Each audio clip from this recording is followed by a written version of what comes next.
आणि द्राक्षाचं नुकसान मुळात कसं झालंय की बहुतांश द्राक्षांचं हार्वेस्टिंग झालेलं आहे आणि जी काही थोड्याफार प्रमाणामध्ये द्राक्षे शिल्लक होती लोकांची टेबल ग्रेप्स दोन मोठ्या 55-60 रुपये त्यांना किलोला भाव मिळत होता आणि पहिल्यांदा एवढा भाव या ठिकाणी यावर्षी शेतकऱ्यांना मिळायला लागला आहे आणि दुर्दैवानं त्यांच्या शेतावरती मोठी गारपीट झालेली आहे। आता गारपीट झाल्यानंतर त्याचा इफेक्ट लगेच दुसऱ्या दिवशी मिळत नाही, कदाचित 2 दिवसानंतर मिळतो। त्यामुळे ते जवळपास 70-80% नुकसान त्यांचं झालेलंच आहे आणि तो जर माल तसा ठेवला 100% नुकसान होणार आहे। त्यामुळे आता तो माल काढून त्यांनी बेदाण्याला वगैरे जरी विक्री केला तरी काही फार पैसे त्यांना मिळणार नाही। त्यामुळे मोठ्या प्रमाणात नुकसान त्यांचं झालेलं आहे। आता टोमॅटो आणि पपईचं जे नुकसान पाहिलं मी त्या संदर्भातले मेन जी अन्ननलिका असते फळांना या ठिकाणी अन्न पोहोचवणारी त्या नलिकाच मुळात बाधित झालेल्या आहेत। कारण बर्फाच्या बारीक बारीक तुकड्यामुळं त्याच्यावरती प्रेशर आल्यामुळं त्या संपूर्ण त्या नुकसान झालेलं आहे। त्यांचे पंचनामे केले आहेत। आता काही शेतकऱ्यांचं टेक्निकल अडचण आहे की पीक पेरा त्यांचा द्राक्ष बागाचा आहे, परंतु प्रत्यक्षात कांदा लागवड केलेली आहे, प्रत्यक्षात पपईची लागवड आहे, प्रत्यक्षात आणखी टोमॅटोची लागवड आहे। त्यामुळे ते सध्या जी लागवड असेल त्या लागवडीचे लाईव्ह पंचनामे केल्यानंतर जे काही नियमाने भरपाई ज्या पिकासाठी असेल त्या पिकासाठी त्या शेतकऱ्याला भरपाई देण्याचा प्रयत्न करेल सरकार। आता द्राक्षाच्या शेतामध्ये कर्जमाफीच्या मुद्द्यावरून काहीसं थोडंसं शेतकरी आणि तुमच्या ठीक आहे, शेतकऱ्यांची मागणी आहे, तसं शेतकऱ्यांची माझी काही वाद नाही आहे।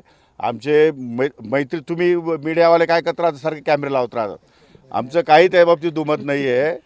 शेतकऱ्यांमध्येच 2 मत फरक आहे, त्याच्यामुळे त्यामध्ये त्या बाबतीमध्ये वक्तव्य करणं बरोबर नाही। कारण तो अधिकार माझा नाही। मी तुम्ही मला अनेक वेळा हा प्रश्न विचारला आहे, मी सांगितलं तो अधिकार माझा नाही आहे। कर्जमाफी हा विषय माझा नाहीच आहे। माझा विषय शेतकऱ्यांना मदत करण्याचा आहे। त्यामुळे मदत कशी करता येईल या दृष्टिकोनातून सरकार एकदम त्यासाठी प्रयत्नशील आहे आणि मी स्वतः राज्यातल्या सर्व शेतकऱ्यांचे पंचनामे करायचे आदेश दिलेले आहेत। आणखी 2-3 दिवस कदाचित वातावरण राहील, अजून पुढे पण वातावरण येण्याची शक्यता आहे। त्यामुळे काही ठिकाणी लवकर पंचनामे केल्याने नुकसान कदाचित दिसत नाही, 2 दिवस गेल्यानंतर नुकसान जास्त दिसतं। त्यामुळे थोडे पंचनामे 2-4 दिवस उशीर लागेल, पण सगळे पंचनामे होतील आणि त्यांना सर्वांना भरपाई मिळेल। आणि कर्जमाफी हा विषय माझा नाही आहे, त्यामुळे त्याच्यावरती चर्चा करणं योग्य नाही। साहेब, अंधार खूप पडलाय आता, थोडीशी राष्ट्रवादीची बैठक नंतर ठेवून तुम्ही जर पहिले इथे दौरा केला असता तर शेतकऱ्यांना दिलासा मिळाला असता। शेतकऱ्यांना वेटिंग काय अडचण नाही, शेतकरी आजही माझ्या बरोबर आहे। अजूनही लागेल तेवढा प्रकाश नसतो तर लाईट बंद करा, तुम्ही बघा तुम्हाला प्रकाश दिसतं की सगळं काय दिसतं तुम्हाला एवढं सांगा मला, तुम्हाला काय दाखवू मी आता? कुठला शेतावरचा कुठल्या गडाला काय मार लागलेला आहे तुम्हाला कुठं बघायचं? चला कॅमेरा घेऊन माझ्यावर तुम्हाला दाखवतो, पपई पण दाखवतो, सगळं दाखवतो तुम्हाला। असं नाही आहे, मी वेळेवर आलेलो आहे। राष्ट्रवादीची बैठक ही वेगळी बैठक होती, ती बैठक पार पाडल्यानंतर या संपूर्ण नाशिक रिजनचे आमदार, खासदार, माजी खासदार, मंत्री सगळे आले होते। त्यामुळे तिथं उपस्थित राहणं, मीच बैठक बोलवली, मीच गैर राहणं बरोबर नाही। परंतु तरीसुद्धा ती अर्धवट सोडून मी या ठिकाणी अंधार पडू नये म्हणून अर्धवट सोडून बैठक आलो इथे आणि शेतकऱ्याच्या बांधावर डायरेक्ट या ठिकाणी पाहणी करायला आलो आहे आणि आणखी 2-3 दिवस मी कंटिन्यू शेतकऱ्याच्या बांधावरती पाहणी करायला जाणार आहे। काही शेतकऱ्यांशी आम्ही बोललो, त्यांचं म्हणणं असं होतं की सकाळी कृषी मंत्र्यांनी खरं तर आमच्या शेतावर येऊन पाहणी करणं अपेक्षित होतं, अगदी दिवस संपत आला आहे तरी बघा, दिवस वेळ आणि वार आणि काळ हे काही आपल्या हातात नाही आहे। कधीही आलं तरी पंचनाम्यातून मला अधिकारी माहिती देतात की किती नुकसान कोणत्या शेतीमध्ये झालेलं आहे, शेतकऱ्यांचं किती नुकसान झालं आहे। परंतु हा फक्त शेतावर बांधावर जाऊन पाहण्याचा उद्देश फक्त एवढाच आहे की प्रत्यक्षात त्यांना आधार देणं, धीर देणं आणि सरकारबरोबर आहे अशा प्रकारची खात्री देणं हाच एक मार्ग आहे आणि त्यासाठीच मी या ठिकाणी आलो आहे। मी काही त्यांचं नुकसान भरपाई या ठिकाणी भरून काढणार नाही किंवा मी एका रात्रीतून पीक नीट करणार नाही।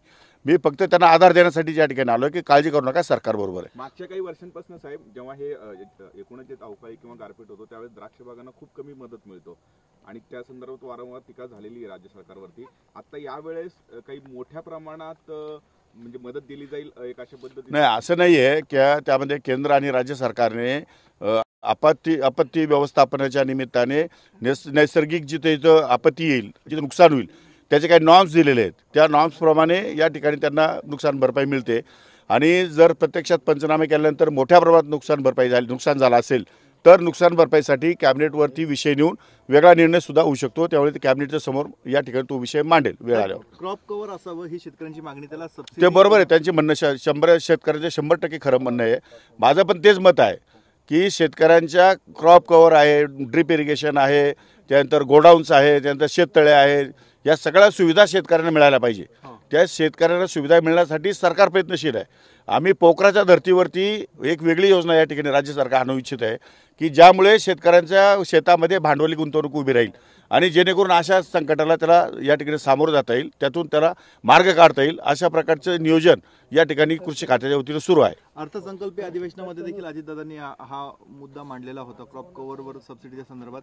येत्या काळामध्ये काही क्रॉप कव्हरवर सबसिडी देणार आहे, त्याच्यानंतर मल्चिंग पेपरवर सबसिडी देणार आहे, त्यानंतर डबल लॅटरल सिस्टीम सुरू करणार आहे, त्यानंतर सूक्ष्म याच्या संदर्भात ड्रीप इरिगेशन संदर्भात आमचा विचार सुरू आहे. शेततळ्याची अमाऊंट या ठिकाणी जी कमी आहे 75,000 आता शेततळ्याला पैसे देतो, त्यामुळे 1.5 लाखापर्यंत वाढवण्याचा निर्णय घेतलेला आहे.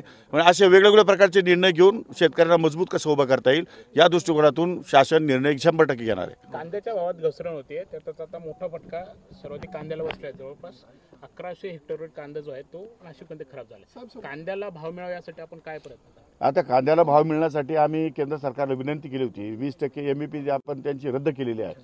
आता एक्सपोर्ट जे काही हे आहे त्या ड्युटी आहे, एक्सपोर्ट ड्युटी आम्ही पूर्णपणे माफ करून घेतलेली आहे. यामध्ये आणखीन आता पुढे भविष्यात काय प्रश्न निर्माण होतात त्या दृष्टिकोनातून शासन निर्णय घेईल. एक्सपोर्टवरती जे अनुदान देण्याची एक मागणी होतीये, त्या संदर्भात काही केंद्राशी आपण नाही, सध्या तर काही माझं बोलणं झालं नाही. सध्या माझं 20% एक्सपोर्ट ड्युटी कशी कमी करता येईल या दृष्टिकोनातून मी पाठपुरावा करत होतो आणि त्याला सुदैवाने यश आलेलं आहे. आज सगळ्या राज्याचे मुख्यमंत्री, उपमुख्यमंत्री आणि बऱ्याच लोकांनी त्या ठिकाणी पाठपुरावा केला आहे. त्यामुळे ती आता शून्य करण्यात आली आहे. पुढे भविष्यात जशी परिस्थिती निर्माण होईल त्याप्रमाणे शासन निर्णय घेईल. Yes sir, okay.